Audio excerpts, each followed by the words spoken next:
introduce to you our guest panelists tonight, and I'm going to ask them to introduce themselves as they just give that brief introduction, and then we'll go back and turn it over to the presentation tonight. And so I'm going to ask first, Katie, if you would introduce yourself.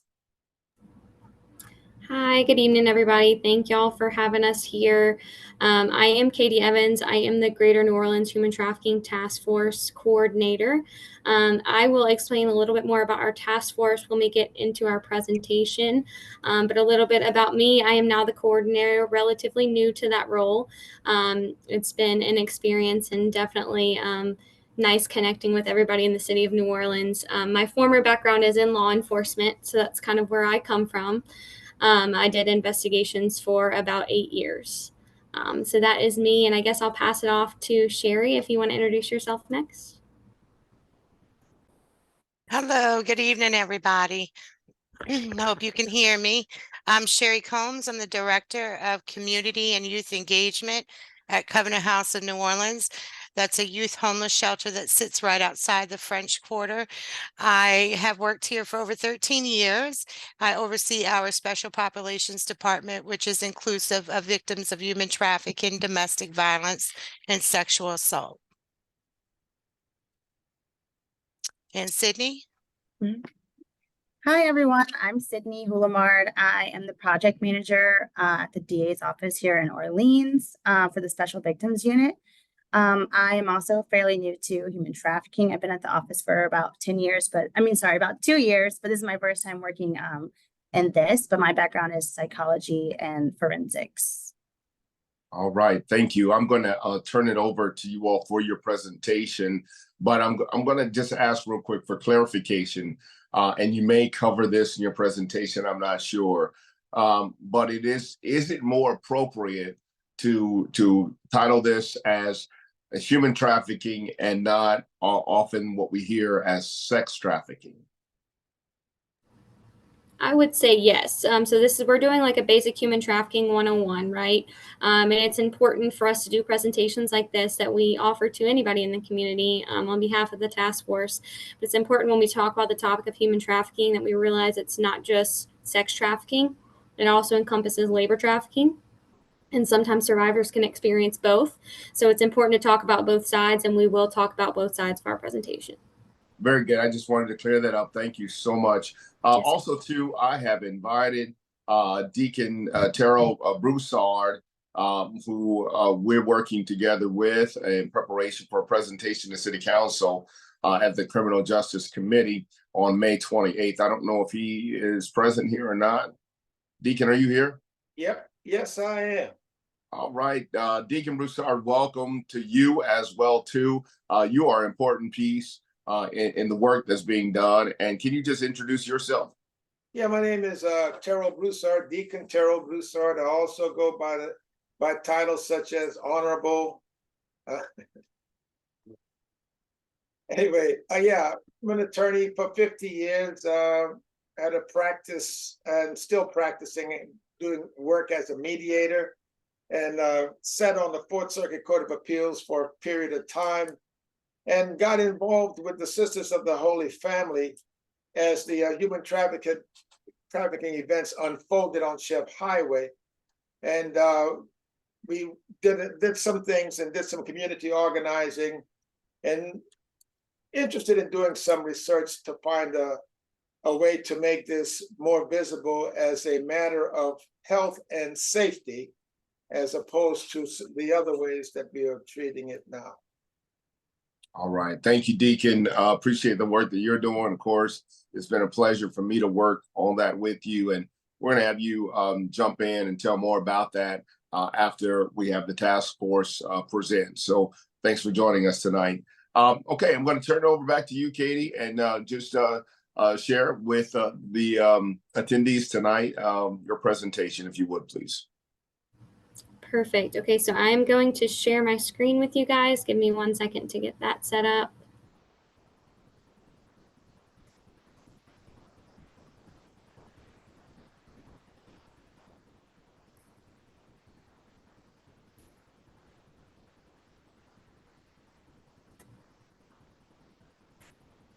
All right, can you guys see my screen?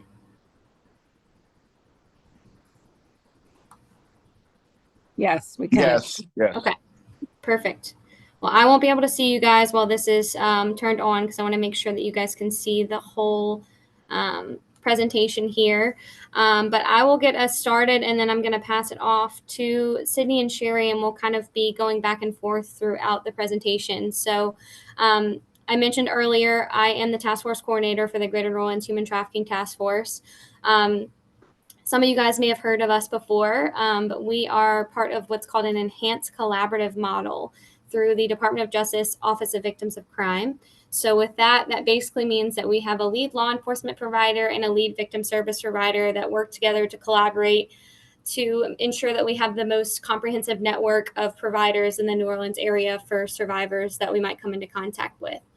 Within that network, we have, like I said, over 80 providers. That's from the mental health field, that's from legal services, medical services, all across the board.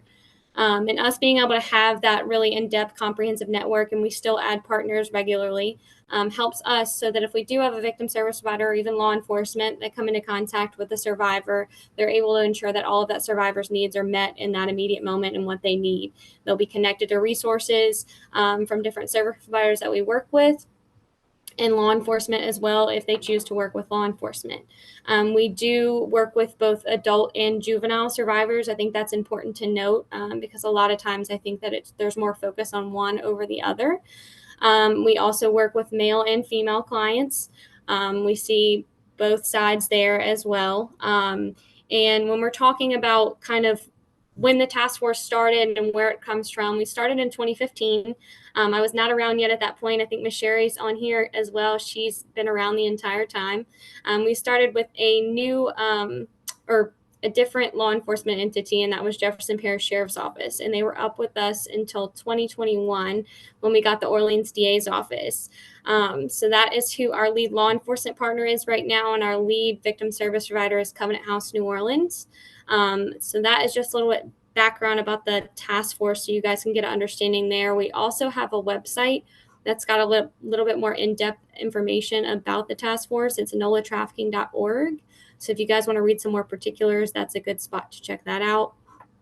This presentation was put together underneath our grant. We are under that grant that I mentioned earlier, the Enhanced Collaborative Model. So we just have to have that disclaimer there. I will say that we can do this presentation to any community members. So if you guys have a different group that gets together or any kind of businesses, we can put this presentation on for them as well. So I will pass it over to Sydney. Thanks, Katie. Again, it's great to be here with everyone. So the first slide, we have our legal definitions. As Katie mentioned earlier, there is sex trafficking and labor trafficking, but they're not mutually exclusive. People can interact with both. The biggest difference is that sex trafficking involves a commercial sex act and labor trafficking obviously involves labor.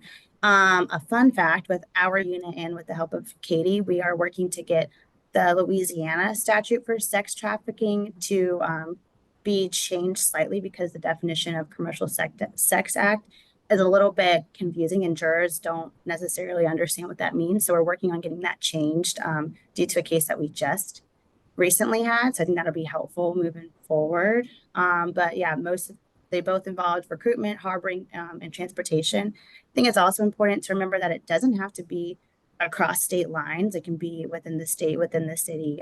So that's important to remember. And then for sex trafficking, especially if someone's not even at the age of 18, that's also taken into consideration. So that's it. So next. Okay, so next we have coercion and what it can look like.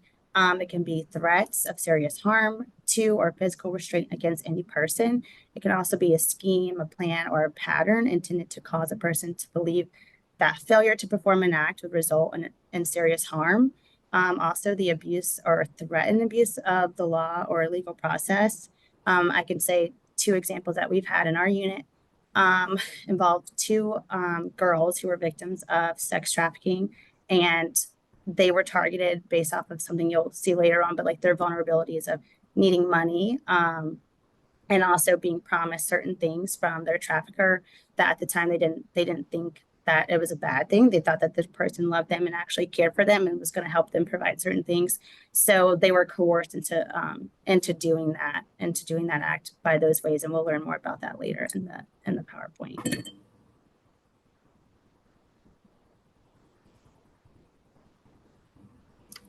Sheri, I think this one's you. Yeah. So I wanted to talk, this is always very important for me to talk about some of the common misconceptions or assumptions that surround human trafficking, not only as a direct care provider, but also as a survivor. So some of the misconceptions are all sex work is trafficking, that human trafficking always involves sex. We know that that's not the case, but we have labor trafficking as well, that it happens mostly to women or girls. Covenant House serves a high number of male survivors. They're one of the more underserved populations that we have, just due to unconscious bias and stigma. This next one might get me in trouble, but Super Bowl being the biggest human trafficking event. We know that not to be true because human trafficking is not the result of any event. It happens every single day. It happens in households where people are sold by family, by relatives, and also by traffickers that they meet online, that they're groomed. And so every day, it's a global epidemic where people are bought and sold. Movement is required for trafficking to occur. You can never leave your house and be a victim of human trafficking. Louisiana has a high number of familiar trafficking cases, actually. And trafficking victims are typically kidnapped or physically held captive. Again, that's a huge misconception. While that does happen, know that the psychological coercion is sometimes much more stronger, along with the trauma bond, than any physical punishment.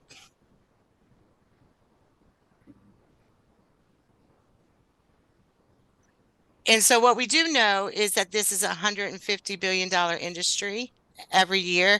It makes more than Nike, Google, and Starbucks combined. It affects nearly 25 million people worldwide. It has to have something of value involved. There needs to be force, fraud, and or coercion. And what human trafficking is, it's all about power, vulnerability, and profit.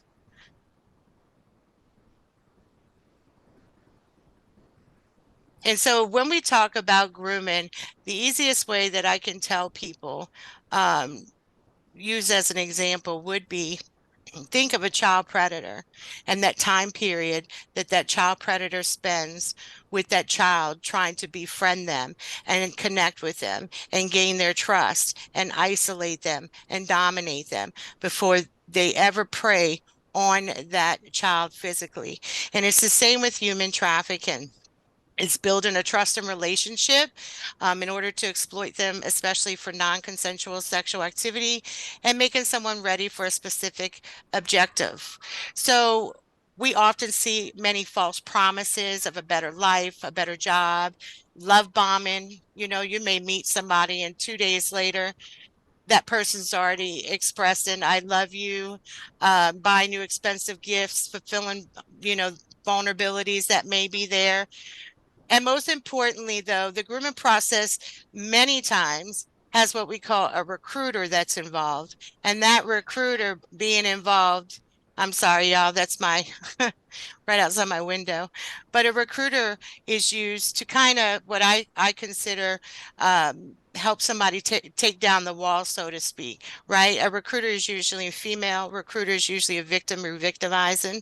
And a recruiter tends to work for that trafficker in order to be able to help establish a relationship quicker.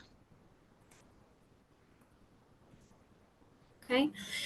And we have this slide in here. This is based from the National Human Trafficking Hotline statistics that they have. So this is top venues for trafficking in the United States. They have it broken down by sex and labor trafficking. And this is on the nationwide level.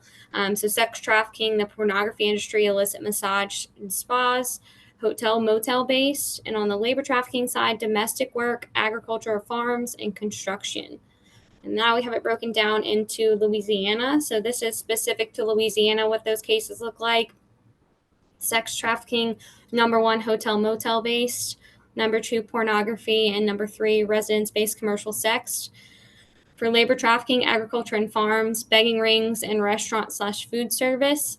Again, we put these in here so you can kind of see the differences between United States level and Louisiana level. We know, for example, Louisiana specific, we have the seafood industry here, a lot of agricultural industries, industries that are kind of seen as more vulnerable areas where victims are sought out for maybe labor trafficking or specifically sex trafficking. We have a lot of hotel motels here in Louisiana. So these could be some of the reasons why we see this increase in number 1 and number 1 on both sides. It's not an end all be all, but that's definitely a direction that we're probably leaning in. Sheri, I think this is you as well, or is it me? It's me. Okay. So some of the vulnerable populations that, especially that we see here at Covenant House, since we started this program in 2015, is a high number of LGBTQ plus populations. Probably almost 40% of our survivors fall under that umbrella. Children and youth who run away are involved, excuse me, in like CPS or justice system. Undocumented immigrants, anybody that's stricken with poverty, which many are just due to our natural disasters we have here, and low income versus, housing costs, victims of other forms of violence, and survivors with addiction and substance use. And let me say this, let me go back to victims of other forms of violence, because that's very important. We see that where somebody may be a victim of multiple forms of violence way before they meet their trafficker. And that's something to focus on, because that is a huge vulnerability for victims.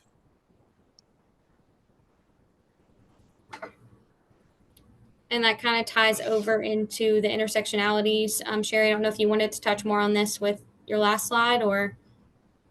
Right. I mean, it's, we see oftentimes many of our victims and survivors that will come in with no ID, no birth certificate, no way to gain employment. They may have been formerly incarcerated. They may be in the middle of trial right now. They may be already victims of sexual abuse and domestic violence. I can tell you that 90% of our survivors here that we serve have experienced some sort of early childhood sexual, physical, or emotional abuse.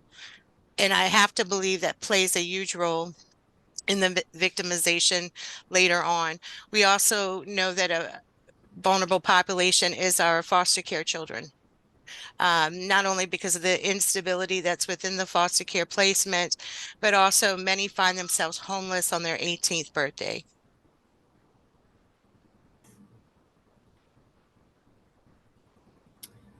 So when we talk about this, is kind of hitting on some more stuff that Ms. Sheri just shared. But when we're talking about specifically what are recruiters targeting, online seems to be the latest thing nowadays as far as recruitment goes, on social media, on the street, outside some of these places where the vulnerable populations that she just listed might be, for example, outside of a homeless shelter or a government assistance office, at bus stations, targeting, people that may just be going on a trip somewhere, but they're outside a bus station, they're making contact with them in that sense. On the street is another one. But I would say primarily, and Sheri, you might be able to echo this, the most that we kind of see is that online recruitment.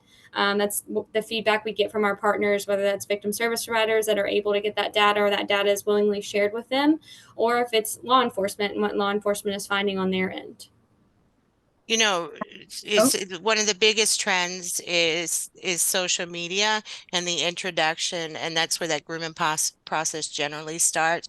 But I think we need to also get used to the idea that we have just as many survivors that are victims due to family, whether that's mom, dad, grandparents, or uncles, cousins.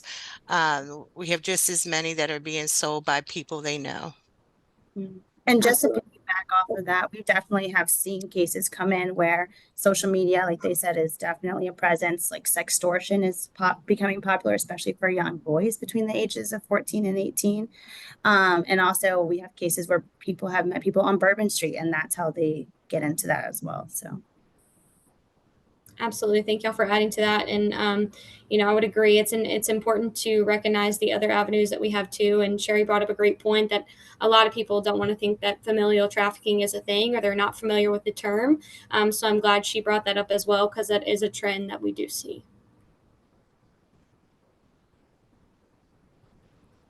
Sheri, is this you or me? I can't see. That's you. Okay. So who are the traffickers? In essence, anyone, right?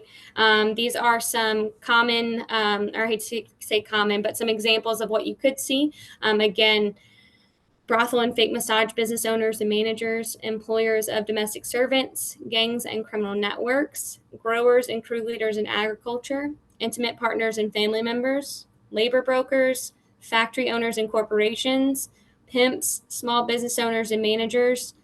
It's not an exhaustive list, right? This could essentially include many more avenues. These are just some ones that we have seen throughout the process, and that Polaris notes nationally they've seen as well as kind of a connecting.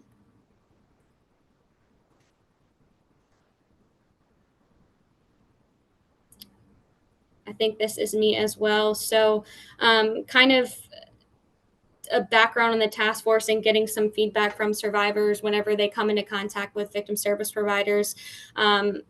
Some of the questions that they're asked might be specifically what they're seeking, right? If there's connections that, that victim service center may not have an option for housing, like a shelter, right? So we have that comprehensive network that they can be referred to another provider that may be able to connect them with housing. That doesn't mean that victim service provider in the beginning is not able to offer them other services. But in getting that feedback, we found that shelter is the number one thing that survivors are seeking. Shelter, safety and security, a new start, mentoring along the way, a support system in a community, a living wage, rights, dignity, and respect. I think it's important to note within the task force specifically, our providers that work directly with survivors definitely have a strong system of support, whether that's mentoring in groups, group therapy with other survivors, housing where other survivors can feel comfortable with different means of security and things like that. Each victim service provider has something specifically that they bring to the table that survivor can get assistance from this list. And if they don't have something specific, like I gave the shelter example, they'll be connected with someone who does.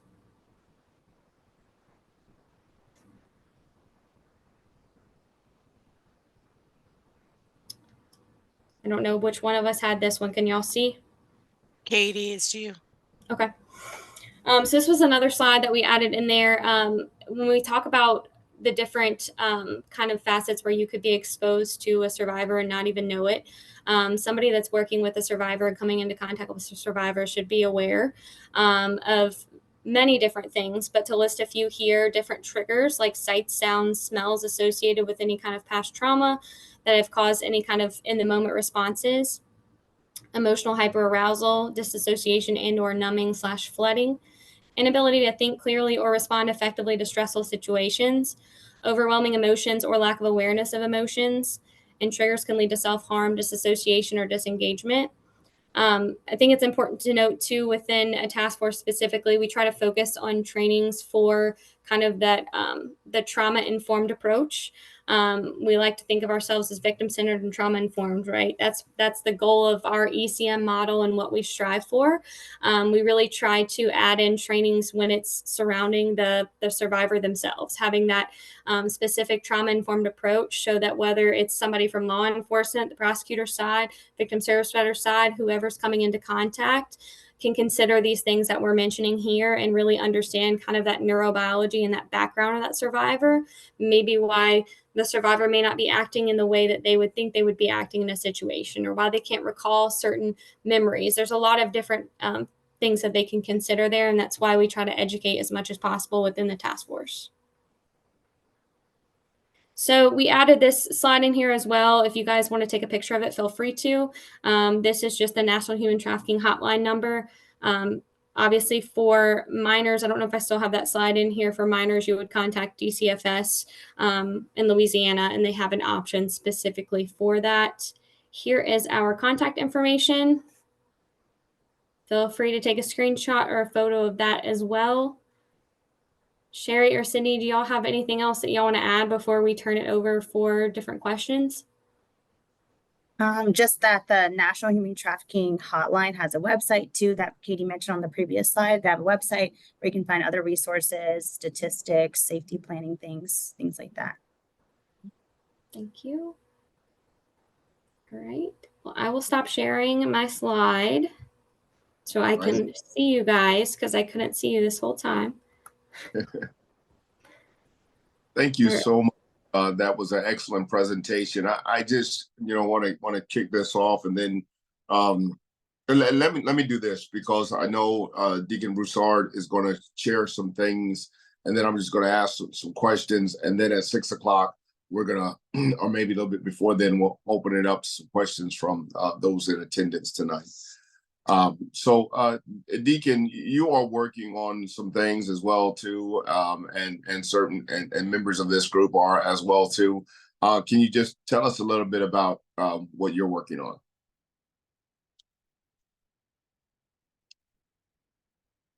Deacon Broussard, are you there? Yeah, I did just completed my presentation, but I was muted at the time, so I have to do it again, I guess. So, oh, you didn't hear it? Oh, come on, man! Anyway, it's that kind of day. Well, look, thank you for inviting me here and giving me an opportunity to highlight this. One of the things that bothered me way back in the day about this is that you don't have enough capacity individually to handle everything that you see is wrong. And as Sheri was talking a few minutes ago, I was reminded that during Hurricane Katrina, a group of lawyers we got together to get equal pay for equal work for a group of migrants that were housed in La Place, and we were able to get that place disrupted, and they were all human trafficked, from various parts of the world. And so, I was just thinking about that because in my own experience, you encounter this and you don't put it in a global concept, that this is something that is happening on a much larger scale than you think about it. And so it was only listening to the presentations that I started to form that concept. But working last year with the Sisters of the Holy Family, it sort of crystallized that, especially walking there, and we did prayer walks and walking with the folks and down there and down on Ship Highway with a group of ministers and a church congregation. And it dawned on all of us that this is a lot bigger than one street. And this is a lot bigger than what we see. It was apparent that the presence of certain establishments nearby and the presence of, or the tolerance really, of that activity by law enforcement really created a safety and a health issue. So we talked about it and tried to look for a more systemic way to, one, uplift the concerns, to do what we're doing today, to raise the temperature on this issue. Sheri mentioned that we're not in trouble because of the Super Bowl thing. That's not happening, but the idea was simply just to talk about the Super Bowl as a way of raising the temperature, getting more attention. And so with that, Pastor Manning, because of his experience and connections, had a conversation with the chairperson of the City Council for the Criminal Justice Committee. And we were scheduled to do a presentation to do just that, to highlight, pretty much do what we're doing now, but to highlight this. One of the things that I was proposing and want to do is to see if the city could adopt more of an equality model. Now, Sheri, I know you're gonna like that. It's equality model. Yeah, doing civil rights work for all these years, I call everything equity, but I got it. It's equality. So the point there is that we wanted to sort of dispense with, or to go to the purchaser and go after the market value of this, as opposed to the victims of these occurrences. And that can only happen, or it can happen in a variety of ways, but one particular way I think it can happen, if there was a concept of health and safety that sort of permeated the existing statutes and the existing ordinances. And then it sort of changes the discussion, because we're talking about saving, we're talking about protecting, we're talking about including people who are victims back into society, and taking or changing the model that creates the victimization. And so one of the things that I was trying to do is to see whether or not, and if there was the temperature or the tolerance to arrest those, or if those who purchase sex from anyone would be, if they were convicted, to be required to register as a sex offender, and other things in that nature. So it moves from the victim, to the purchaser and the perpetrator. Even in things like that, we don't have time to go into all of them. But Sydney and I know we're going to have a talk real soon about all of my statutory recommendations that I'd like to explore with you at some point. But suffice it to say at this point that we are looking for a way to raise the consciousness of this community about what exists. Our culture is killing us. We call it the big easy, but quite frankly, it's the big sleazy. And no one wants to live here after a certain point. So we need to clean this up. That's all I have to say, and I hope I didn't bore you guys, but that's it. Deacon, that was great. I appreciate it. Stay with us as we entertain some questions. But I want Sheri, if you could tell us more about the fuller definition of the equality model and what that entails and consists of. So the equality model is very similar to the Nordic model, which has already taken place in some areas of Europe and across the United States. It's passed in several states, but it's just like Broussard said, it's where you're putting the emphasis on the buyers and the traffickers, and not on the victims or potential victims, regardless if they disclose or not. You would see harsher punishment for buyers. Texas is a great example. They now make it a felony if you are caught purchasing sex, and as it should be, because for years you've seen the opposite, where the girls will get arrested and even charged with crimes that put them on the sex offender list. And you've seen buyers go home to their family, and traffickers, well, they're not brought to justice. And so this model is more trauma informed, specifically in the fact that it holds the people responsible who should have always been held responsible. Thank you for that. So, I mean, and that sounds fantastic. It sounds like the right approach, I'm sure, to many.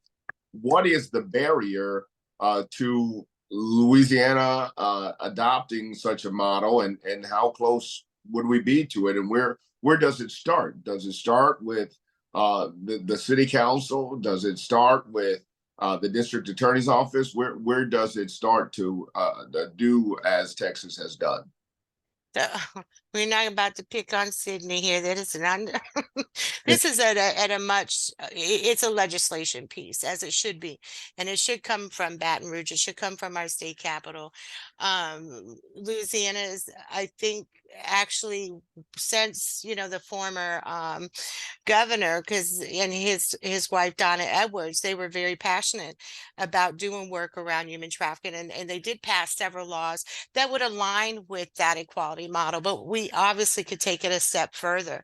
And it is a legislation piece, but it would take voters, voters making sure that they hold people that are in some of those seats accountable to running on the platforms that they've agreed to run on, that they were elected for.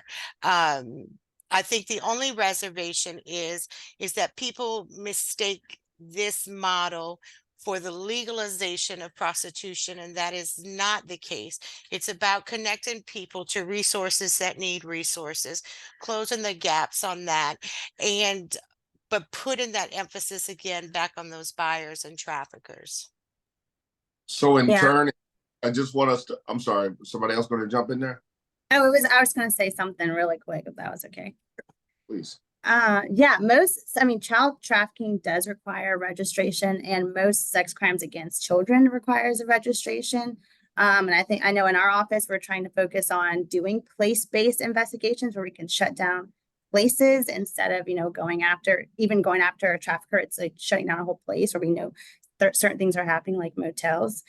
So that is something that we are trying to work on now. And like Ms. Sheri said, it's about just educating the community too, and the legislation in Baton Rouge, and which is why I think it's so important that we're hoping to get this law changed with the Commercial Sex Act, and getting the definition a little bit more broad, but where jurors can understand like what a sex act is, especially when it involves children.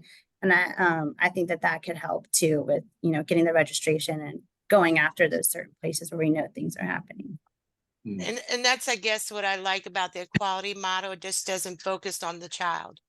It focuses on everybody, adults, children, because we're serving, survivors that are coming in that, yes, they might have been exploited as a child. It wasn't disclosed, but now they're adults, and they matter too. And we want to make sure that people purchasing them are prosecuted, not just because the victim is 18 years old or 21 years old or even 30 years old, that they still get the justice they seek. Okay. Thank you. Let me ask you. So obviously, yeah, we've been in conversations about the Super Bowl, and I agree that it is not to be focused on one event, but that we use that to create a sense of urgency that should have already, frankly, been created. So in my experience, as Deacon Broussard alluded to, we had a young lady, the granddaughter of one of our church members, who was a victim of human trafficking, specifically sex trafficking, and the law enforcement did not take it seriously. I just said this is a runaway child. And as more of the evidence came out, FBI got involved. It was finally disclosed and connected to human trafficking. But my concern is with law enforcement. Number one is that we all know we don't have enough law enforcement to show up, and certainly people on this call have experienced that as well too. And the fact that law enforcement may not take it seriously in instances, or will classify it in some other way. What do you say to that in terms of the law enforcement's responsibility and their ability to respond effectively? I can add some to that, Reverend, and I agree. I think a lot of it comes back to education too. When something specifically that we started trying to come up with recently as a task force is a specific law enforcement training presentation where we have scenarios in there. I can tell you, like I mentioned earlier, as former law enforcement, you don't get a ton of training on human trafficking. That's just the fact of the matter. That's not something in our state. You do get a little bit, but we're trying to create a more all-encompassing training, right? Because some of those things, as far as different intersectionalities, where you might run into a call that's a domestic violence call and not be trained on looking at maybe some identifiers that you could pull out from that call that could indicate something further is going on, right? So being able to educate more around that, get out there into roll call, working with the DA's office as well to do some of these things. It's definitely a joint effort, which is why I love the enhanced collaborative model so much, because it really is emphasizing the collaboration is essential.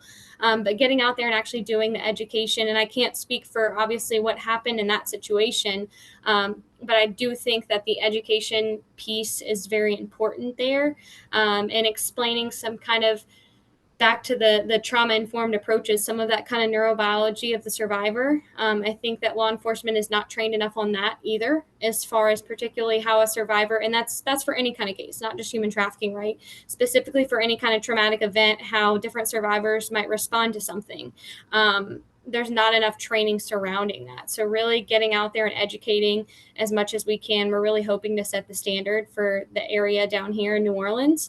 And I think I can speak for probably everybody on the team that, you know, especially on the victim service provider side, I think Sheri could testify to this as well. We've had relatively great interactions with law enforcement here. The task force specifically is not just the city of New Orleans, right? We also serve 6 surrounding parishes. I can speak to those parishes as far as my interactions with them have also been positive. Sheri, I don't know if you want to add anything further to kind of your experience there, maybe to help answer Reverend's question a little bit more. And unfortunately, I think that was an unfortunate, unique situation. Just seeing how I just can only talk about the experiences I have. I don't want to dismiss anybody's experience, but I think law enforcement at the capacity they have, specifically NOPD, are extremely involved and have responded very well to the clients that we've served. As Katie stated originally, like I was here in 2015 when some of these trainings started to roll out. And I can tell you that law enforcement on every level has come such a long way. And we all could use room to grow, right? We all have that opportunity to continue with our training so that we have best practice and remain victim centered and trauma informed. But I just think maybe the training is not consistent, and that's not really the fault of law enforcement as much as you know, just making a standard for that training to be available, especially as new recruits come on, or new detectives, or new social workers, or even in the district attorney's office. But I just think that that really, compared to like 2015, I really think law enforcement, and again, this is based off the experiences I've had, and does an excellent job. Okay, thank you. And that's very good. Oh, Go ahead. sorry. I was going to add one more thing to piggyback off of that. I think education is important. And I know we're working right now with trying to get a point of contact and a detective to work closely with us, specifically on human trafficking cases. And there are officers and detectives at NOPD who do care about these cases. And I think we all know that they are undermanned and understaffed. But I can say the 7th District has reached out to us and expressed interest in wanting to work with us on place-based investigations. So there are people at NOPD who are interested and who do want to do the work and who do acknowledge that there is a problem. That is good. I think that's helpful for us all to understand, number one, about training. You know, that has to be an essential part of what law enforcement goes through as in order to act in a professional way, in the most beneficial way to those citizens that they serve. And also that's great to know that detectives are interested in working with the task force. Real quickly about education as a whole, and just making sure the community is very aware of how they can report such things. We've talked about before signage in hotels and maybe different hotspots in different areas. Tell us more about that in terms of what we should be asking for from the city, and the expectations when it comes to what we see around the city and certain hotspots, possibly like the French Quarter. What should we see in those hotels and in the airport and other places? There is a law in place for every hotel, for motels, adult entertainment, all of those places at airport where there is signage required, specifically in hotels and motels, where there's supposed to be signage displayed where you can actually see it, where a possible victim or just a bystander could actually see it. You do see those you see, like, your Hyatts and your Marriotts that comply with those things. There needs to be better enforcement when we're talking about the motels along Airline and along Chef Mentor and even surrounding the French Quarter. Whose responsibility is that to ensure that those requirements are being followed through on? Is that code enforcement? It should be. It should be. Some of it could be, there's different ways, I guess, around that. I don't want to, but I know, like, I'm not sure if it's ATC in the adult entertainment. I know it is, but I'm not sure in regards to what city official is assigned specifically to enforcing the signage that should be displayed in these motels. Yeah, we're not going to get anybody in trouble. We just want to know, the accountability has to be an issue when things fall through the cracks. Let's see. Can I add something here? Yes, please, Deacon. And I don't want to castigate or to speak unkindly about the law enforcement and the folks who are actually engaged in that. But to tell you, for 6 months to walking down Chev Highway for the blatant, I mean, just blatant sale of human bodies was just atrocious.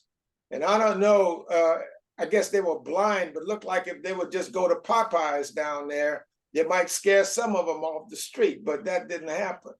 And so the point is that I think there has to be an accelerated concern, even though there is right now, but maybe it needs to be ratcheted up.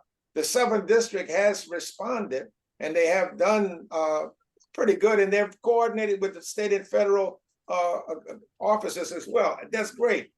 But the city council and those who have the authority to fund operations like that and to prioritize them, they're asleep. And I'll just go on and say it. And I'm free. I don't care. But they, but they're asleep. You don't see it. And I'm gonna tell you what I'm talking about. I mentioned it to several people before we got to this temperature, and they would say things like, the last time I talked about this, people said they could do what they want with their own bodies. And I'm saying, and that's the reason why they would not propose anything that would make our area safe and more healthy. So the point is that, yeah, it's voting, but they only are going to do what we allow them to do. And you make a very good point, Deacon, and I do want to just discuss that real quick before we go to questions from our audience participants. There are those that I'm sure that do say exactly what you said, and I'm sure that's a barrier to changing the laws. And at least that's what I've heard. I want to toss that back to the task force. And there are people that say to sell my body is a right of mine. I am a sex worker, and so anything that gets in the way of that, you're encroaching upon my liberties. What do you all say to people who come with that objection? Well, Rev, what I said, let's read the laws that are on the books already. Yeah. Just do what you're supposed to do. And remember that the law is the moral minimum. Just do the minimum. Yeah, right. Sheri, Sydney, Katie?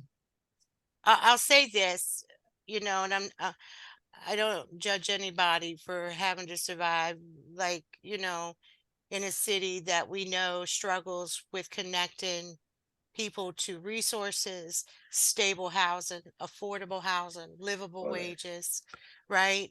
A city that has families that come summertime have to worry about how their children are going to eat breakfast and lunch and snacks. So without giving my personal opinion, I'll keep it neutral to say trafficking is based on vulnerabilities, right? And when we talk about choice, choice means we have options. If something is your only option, then it's no longer a choice. But we don't want to judge anybody because, listen, people have to eat. People have to pay bills. What the community needs to do is fight for resources that everybody is entitled to, and make sure that those resources get connected to our communities, to our children. You know, somebody asked me the other day about the gun violence with the children and Robin, but there's so many different ways you can look at it depending on how your family's been impacted by it, how you yourself may have been impacted by our community's impact. But many of these children are out there making adult choices without resources, without supports, without foundations. And then we ask why they're making the choices they're making. Yeah. And so I'll Absolutely. leave it at that. No, I thank you, Sheri, because I think it was you that really impacted me when we talked about it, and you gave a version of that specific speech right there. And what I've communicated back to people is that no young lady or young man grows up and says, I want to be a sex worker. It's not the case. Just as, and as I've always said to young people, I said, nobody grows up and says, I want to be a crack addict or a heroin addict. They don't say that. But for the conditions and our failures of our systems, as I said before, when we started this conversation, most people would not be in the situation that they're in. And unfortunately, the situation that they're in benefits others, whether it satisfies their pleasures or allows them to act in a certain way. It benefits them, and so they, those empowered don't make the laws or enforce the laws that we need them to do, because they are benefactors of the failures. Unless there's any comment to that, we'll open it up to any other questions. I mean, to questions from our. Yes, Pastor. Yes, we have a couple of questions from the audience. I see the hands before I seen the questions in the chat. And Sylvia, I see you, my sister. I got you. I write the names down when they raise their hand, Pastor. So I see Sylvia. It was Sylvia, Betty, and Brooke. It was Sylvia, Betty, and Brooke. Then Dr. Franklin. That's VP Franklin. Okay, Sylvia first, please. Your question. Good evening, everyone. It was more or less what Deacon Broussard was speaking on a little while earlier. We had this problem on Airline Highway years ago, and they started arresting the ones who was buying the prostitutes, and it cleared up on Airline. But I wanted to tell them we started visiting the neighborhood groups, started visiting the different businesses on Chef Mentor. So they've been putting money together, the businesses, and that's how they've been having police officers stationed under the bridge and further down by Monte Carlo Hotel. So we're trying to make progress, but they need to know about resources for the help with this here, because we have meetings at a venue inside the new high rise. So I really need to connect with you all and you too, Pastor, that they can meet, because the businesses are putting money together to have police officers. So, I mean, arresting the ones who purchasing these prostitutes, that's what you have to do. And that's what stopped at our Airline Highway. All right. So Sylvia interested in working with the task force to get more information. Can y'all connect her? Yeah, you could connect with me, and I can get some more information on what specifically you're talking about and you guys are working on.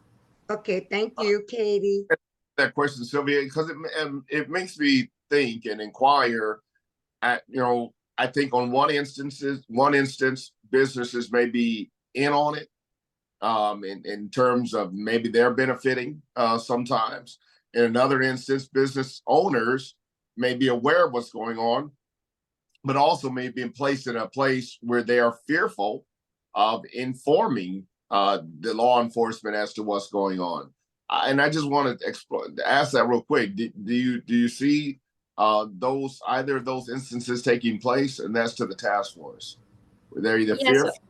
I'm glad you brought that up, Reverend, because I was going to kind of bring that up as well. But I know Miss LaSylvia didn't ask that question specifically, but I think it's important to realize that it's hard to measure the totality of human trafficking in general, right? We can't ever know how big it potentially might be. We can see the cases here. We know it's happening here. But there are cases that aren't being reported, that aren't being identified, whether that's the survivor's choice at that time. And Miss Sheri might have some more to add on this after I'm done as well. But there's a lot of reasons why a case may not be reported, specifically when we're talking about, fears from the labor trafficking survivors. They may be scared to come forward for maybe it's their status in this country. Maybe that has something to do with it. That's something common that we get feedback with from our different federal partners and stuff that work with labor trafficking survivors. Specifically with sex trafficking, that may be quote unquote the only option that they see, or the only thing that's, again, back to the grooming elements of they may be groomed into thinking this is all they can do in life, or they may not be able to get out, and having that power and control over that survivor that they can't go anywhere else. They can't do anything else. If they leave, this could happen. If they report it, this could happen. So absolutely, I think fear is definitely something that should be considered in that. And I think while a presence is very important for law enforcement, and those education pieces are very important as well, I don't know that we can definitively say that that's going to, stop everything, right? In a perfect world, we would love to be able to end human trafficking completely, but it's our job to make sure that we are attacking it in the best way possible, in the sense that we have all of these education pieces out there. We have all of the services that a survivor could potentially need when they come into contact with law enforcement or victim service providers, having that network of comprehensive services. All right. Thank you, Katie. Valerie, I think Betty was next. Yes, it's Betty, then Brooke, then Dr. Franklin. Okay. Yeah. Thank you. Thank you all. My name is Betty DeMarco. Thank you all very much for doing this, Pastor Manning and Deacon Broussard. When I worked in federal court in the 70s, that was my first time that I was aware of human trafficking, sex trafficking, mainly based around the Super Bowl. And the judge that I worked for, one of the Johns had gotten, or one of the pimps had gotten arrested. But it's interesting to me that I went back right when we were talking about this, about looking at how many Super Bowls we have had in the city. We've known that was going on since the 70s. It's beyond me that the city and the state have not recognized this as being a huge problem. And so there's so much, like everything else, there's so much money involved in it everywhere that we just seem to ignore it. It's such and I don't want to offend the men on the call, but we have such a patriarchal thinking society that we don't think about women. So I'm thrilled that you're doing it. Reverend Manning, I know you talked about going to the city council. I think we should get as many women as we possibly can to go to that meeting with information. My other thought, Katie and all of you, is there is a group of women called 10,000 Women that was really started out as a political group, but they've been looking at gun violence in the state. We need to be informing them. They've got women all over the state of Louisiana. We need to be informing them how young women and young men are being taken advantage of because of a lot of different reasons. So thank you for doing it. And I'm just amazed that the city has not addressed it before now. That's just amazing to me that we just seem to push it out of the way because of a lot of other things. So thank you so much. And it's going on Oak Street, guys. Oak Street, we saw a couple of years ago, some young women being prostituted on as sex workers on Oak Street in the Carrollton area. So it's a real issue. Thank you. Thank you, Betty. I do want the task force and Deacon, if you want you to respond to that, because again, we do go back to this issue of the Super Bowl, understanding that it's not just one event, but certainly this heightens.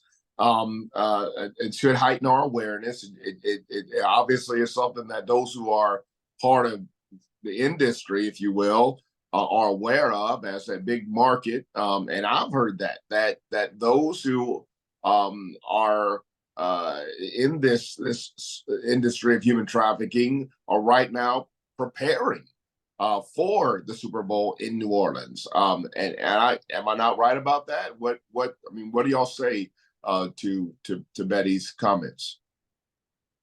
Well, I guess one of the meetings I had with one public official indicated that he was aware that in certain areas of the city, Airbnbs were being leased in advance of the Super Bowl with the eye toward those, that very thing.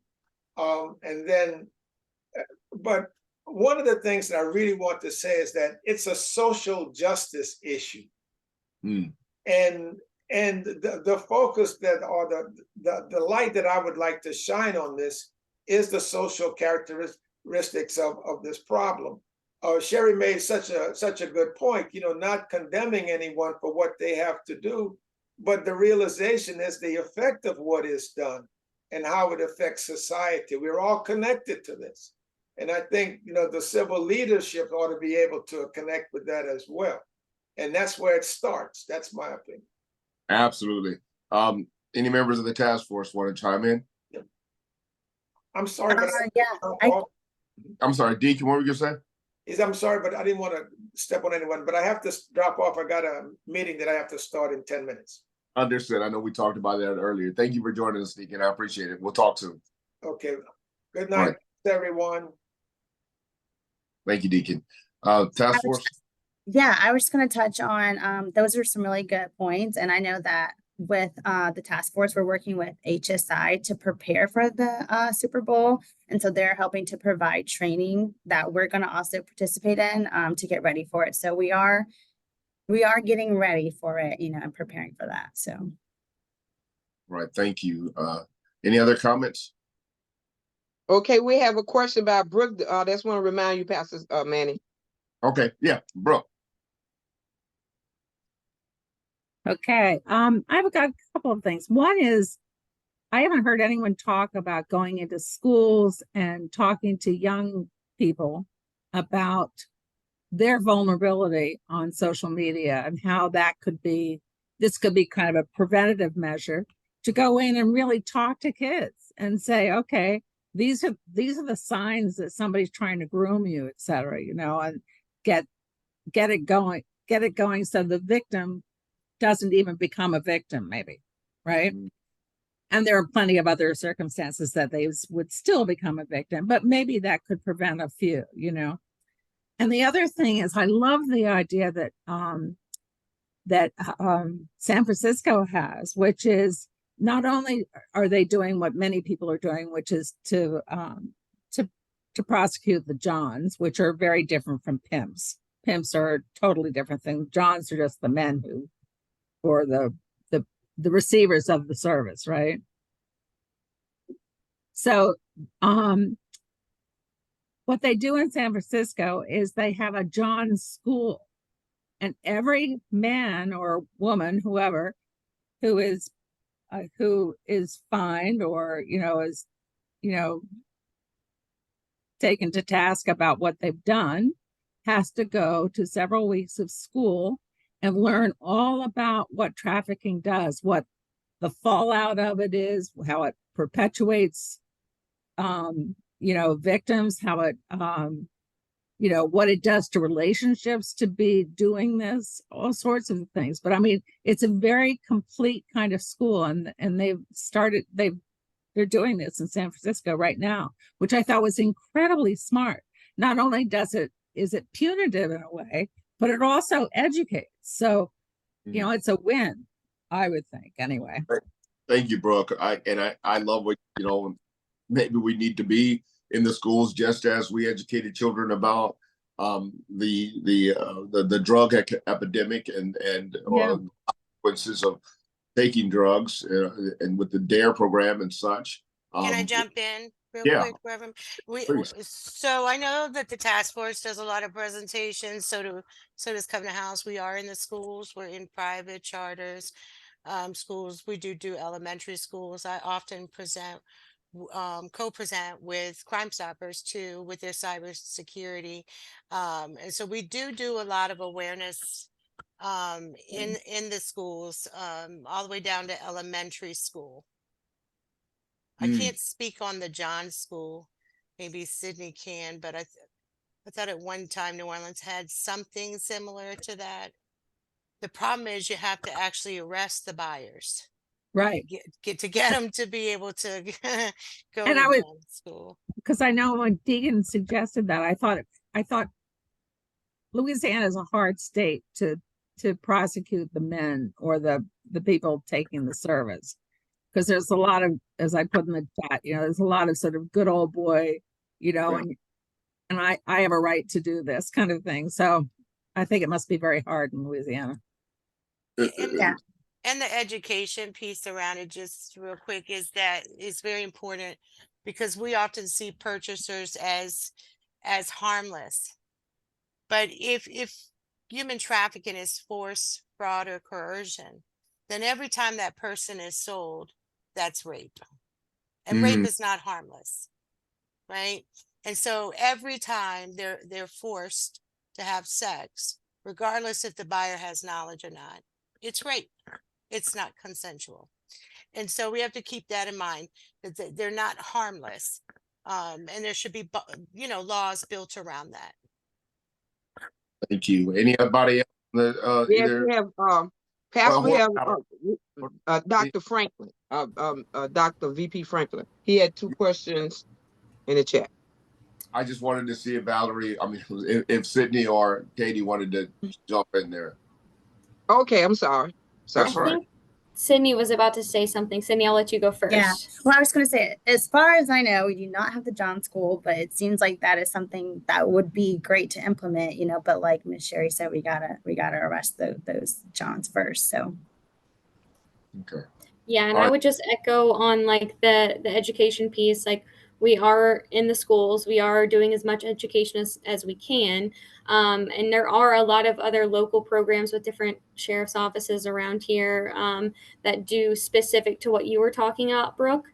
More so on different sex crimes that could happen, online, things like that. More, I guess, still intertwined. There's that intersectionality that it could be with human trafficking, but specific to maybe that something that kid is coming into contact with, specifically online, presentations like that. And I think, Sydney, I don't know if you wanted to mention maybe Beyond Harm that you guys work with, as far as that can maybe be considered something with kind of what you're saying, Brooke. It's not a John School or anything like that, but they do work with the DA's office with different offenders. It could be domestic violence, sexual assault, that are willing to work with them as a part of their, I don't know if it's considered the diversion process, or if you can speak to that more, Sydney. Yeah, that's a good point, Katie. I feel like mostly that's been surrounding the DV unit, which we don't do DV and SVU, but yes, Beyond Harm is a place and a resource that provides services to the perpetrators of domestic violence or sexual violence. And so it allows them to go through some classes. And so there is like a DV court that kind of partners with that too. So that's a good point, Katie.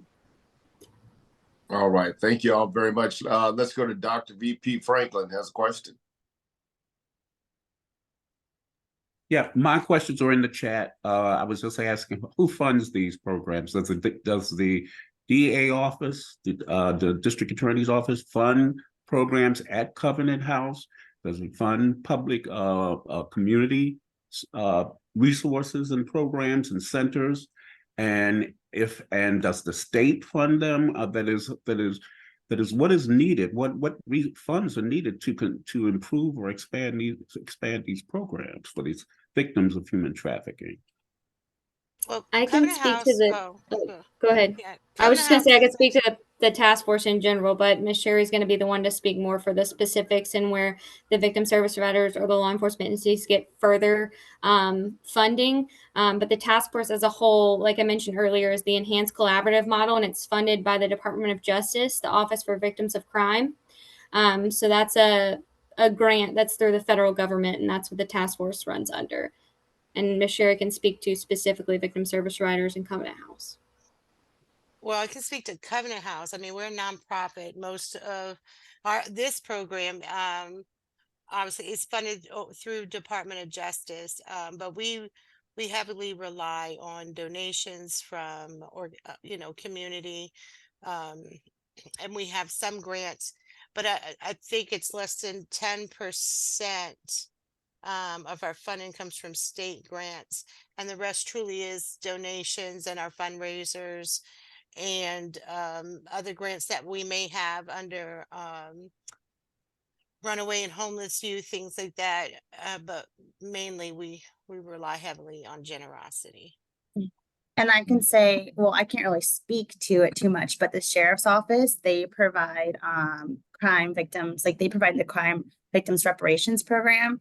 So if you believe you have been a victim of a violent crime or anything like that, you can go to the sheriff's office, and our office will like work with them and our victims. And that, I believe, is Act 250, which started in like 1982.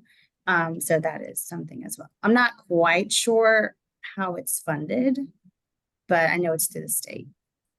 All right. Thank you. Thank you all for that answer. Great question, Dr. Franklin. Valerie, are there any more questions that you see? That's it. That's it, Pastor Manning. All right. And I will make sure to see also, are there any other questions before we move to closing? All right. Pastor Hearing. Manning, Yes. I have one more question. I wanted to find out on Chef Mentor, for some years we have an adult theater. So when the police, sometimes when the women, I call them, what you call them, night walkers, when they see the police, excuse me, they'll run into the adult theater. So that's promoting the sex as well. So I really just need to get with, who was that again? You say, Katie, that I need to get with so we can also attack them as well? Because it is an adult theater. That's right on Chef Mentor. Yeah, so we can connect further and talk about what you were mentioning earlier. Or are you mentioning more so for like reporting some stuff that's going on there? Yes, yes. Thank you, Katie. Yeah, we can connect further. All right. All right. Thank you. Thank you. All right. I'm just going to give some closing, the opportunity for some closing words from our presenters tonight, just to wrap it up. Let's start with Sydney. Do you want to make any closing remarks? Nothing much besides just like, thank you for giving us the platform and the opportunity to educate more community members on this public safety, public health issue. It's an honor to be here. So thank you for the time. Thank you, Sydney. We appreciate you being here and all the work that you're doing. Sheri, any closing remarks? No, again, thank you. And thank you for your interest. And thank you for everybody on here being willing to do more. All right, Sheri, thank you for your time and expertise and for giving your voice to making change. Thank you for all the work you do. Katie, any closing remarks? Thank you guys so much for having us here. Thank you, Reverend. Thank you, Kiana, for setting me up as co-host so I could share my screen. I appreciate all the work that you guys are doing and for caring about this and having us here. So thank you. Thank you, Katie. We appreciate you. We're all in this together. We all have a part to play. If the system is going to be changed, if people are going to be protected. I think, as Valerie said early on when we started, if you see something, say something. Believe that every voice is important and that you can save somebody's life. And more than that, you can even change the impact of somebody's future and their future generations by just stopping, by giving one person a better life. And ultimately, let's work towards creating a housing equity and solving food insecurity, being able to fight for a living wage for people. All of those things have an impact on the choices that people make. So with that said, let's turn to any closing announcements that anybody needs to make in order to make us aware of any upcoming events that we can have the opportunity to participate in. First of all, let me say May 28th, write that down, May 28th, which is a Tuesday. Members of this group will be presenting to the Criminal Justice Committee of the City Council, talking about this same issue.